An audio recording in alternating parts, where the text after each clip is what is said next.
Are you hearing that? Did you catch that? What in the heck was that?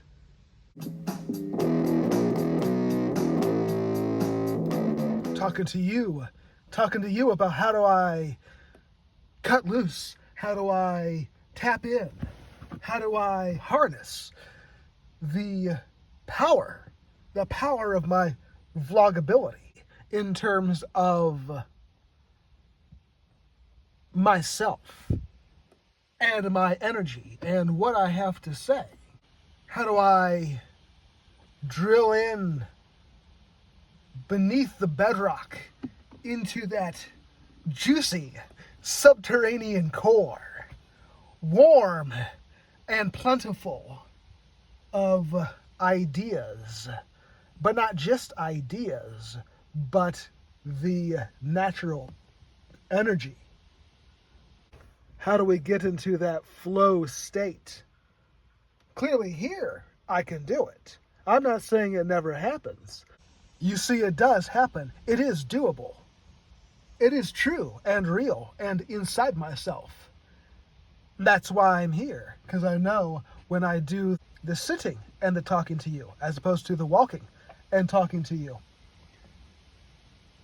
I can cut loose. There is a way about this that is something that allows for my strangeness to come through. So the reason why I'm trying to take note of the weirdness of my delivery and my style and how I hope it's evolving, I'd like to get into just sit in my own abode and talk to you. How do I get that going on in the domicile? I tried yesterday and it just didn't seem like it was really me. It just didn't have the feel to it. It felt like I was trying to do a report on something. It didn't feel like just a mad, cut loose bunch of wackiness. And that's what this has got to be. There's got to be some kind of a good-natured but true madness. We all go a little mad sometimes as we do this exercise, thinking about how I can tap in to this delivery at home. I watched The Birds this past Saturday. I actually did a double feature of The Birds and then Psycho. I feel that those are the two most classic Hitchcock movies. And The Birds is cool. It is what it's about. You know, it's about birds and they go crazy and attack people. Two species, actually, specifically. One, seagulls. Two, crows. There's no scenes where like blue jays or robins or starlings or something are going nuts. It's either specifically the seagulls or specifically the crows. So the movie follows this lady. She encounters this guy who apparently saw her in court, so he plays a big rib on her looking for lovebirds while she's in a pet shop. She pretends like she is working there. He knows that she doesn't work there. He's just egging her on, and she, like a putz, falls for it because they're both kind of kidders and kind of ribbers, I guess. He just pretty much wants to harass her because he knows that she's some kind of a socialite that was in some kind of illegal trouble recently. And this makes her flustered and upset. He's like, haha, I got you. So what she does is she gets lovebirds and then goes to his home in this little town on a bay on the Pacific Ocean in California and concocts a scheme to leave this cage of these two lovebirds inside his home for his younger sister, after essentially doing very sneaky work to find out, his home life and where he lives and what his little sister's name is. It's pretty nuts. It's pretty bizarre. She's taken a boat across the bay to get to his house as fast as possible, because that would be faster than the road, so she can sneak into his house and leave birds for his sister as a way to be like, haha, see, I knew you'd like the birds. Yeah, it's crazy. And then, little by little, they actually meet each other and start to like each other. And his little sister likes her. And it's actually, at first, kind of just a very quirky kind of rom-com. And that works. But here's the fun thing. Then, little by little, the birds in the area start freaking out and hurting people. All hell breaks loose. Birds, huge flocks of them, just going nuts. It's going on. Oh, it's down. It's happening. It's going on. The birds, man, the birds are happening. And then the birds attack the downtown area. A gas pump explodes and cars are crashing into other cars, and it's completely bananas. Like, it's amazing. I mean, it's a really violent and deranged movie. Really great special effects too, if you think about it, because obviously they had birds, on set, but you can't. What can you do ultimately? Like, you gotta do a lot of good camera trickery and use of puppets and just all sorts of things. And it never looks fake. It never looks fake. You can make the birds nowadays with CGI and it would look fake. Hitchcock making it in 1960 or whenever that movie was made, it don't look fake. It looks real. So what's going on? What are we talking about here? Birds. Birds. Like the cutest little things. Just little sweeties. Don't you love birds? I love birds. I love watching birds. Only birds I'm afraid of are geese, but everyone knows that geese aren't birds. They're demons from hell. But aside from the geese, everything is cool, man. Only reason why you'd be afraid of a bird is if you're a mouse or like a mole or something, and you're afraid of owls and hawks. Humans, we're not afraid of birds, but maybe you should be. And is that Hitchcock's message? Maybe you should be afraid of the birds. No, of course not. That would be stupid. Of course that's not his message. He didn't want to make a disaster movie. What he was trying to make is an allegory for disaster.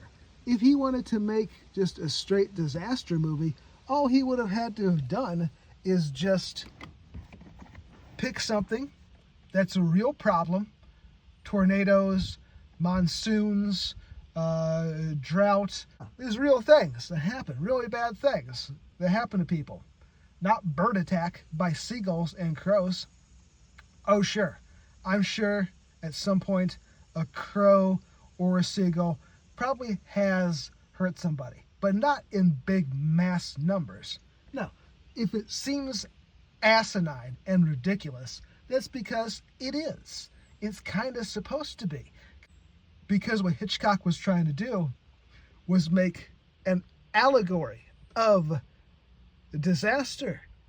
His disaster that he's showing you is intentionally inexplicable, because that's how disaster, no matter what, would seem. That you're going about your normal life, and then whammo, something wacky happens. Your property is destroyed, your community is disrupted, people that you know or care about are dead or injured, or maybe now you are cataclysmically injured yourself. Maybe now you're going to be disabled for the rest of your life. Any number of inexplicable things. Why? Why, God? Why? Why is it happening? And that's what he's trying to show you by making the disaster be something inexplicable, something that doesn't really happen in life, like mass bird attack. Now remember when I was describing that this kind of seems like a rom-com? I mean, I gotta tell you, it really kind of is. But it's not because it's romantic, it's just that the premise and the actions in the plot that I was describing to you seems like some rom-com shit. Absolutely. But here's the thing though, You know,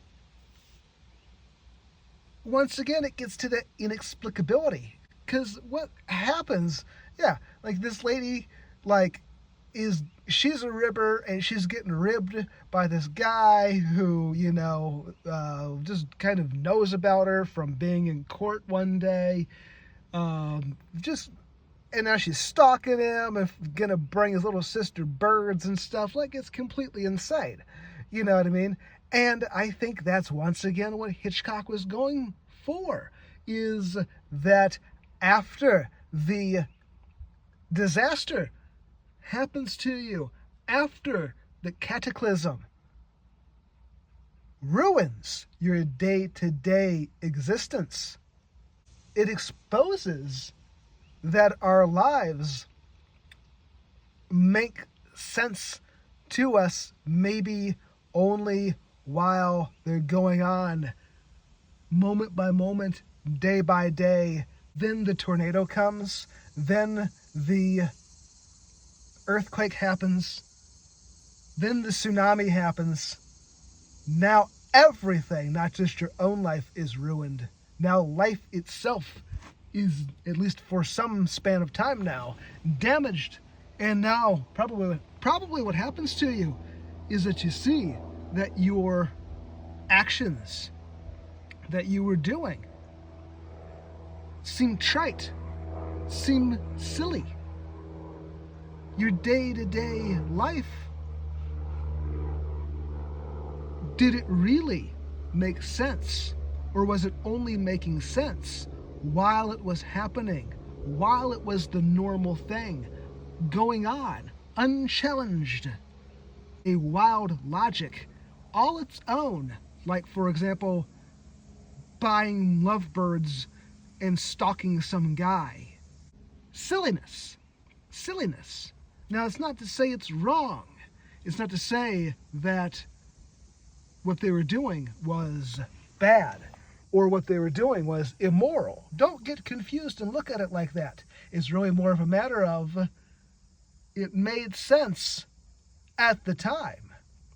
It seemed like the thing to do while things were going right, while things were doing what they were supposed to be doing, while there is normal existence.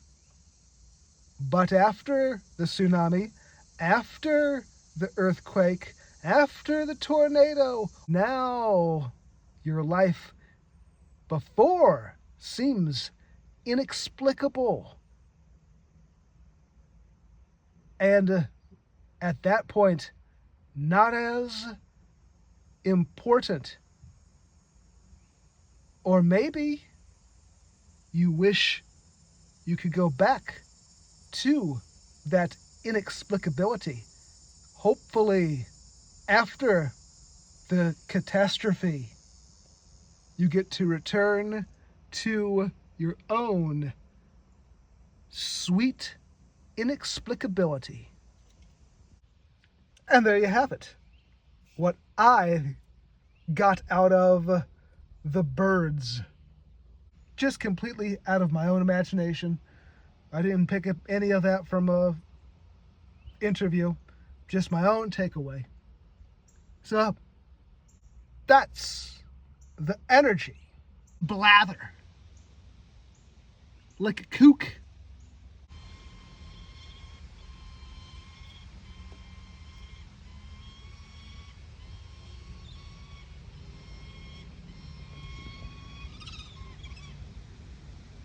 Are you hearing that? Did you catch that? What in the heck was that?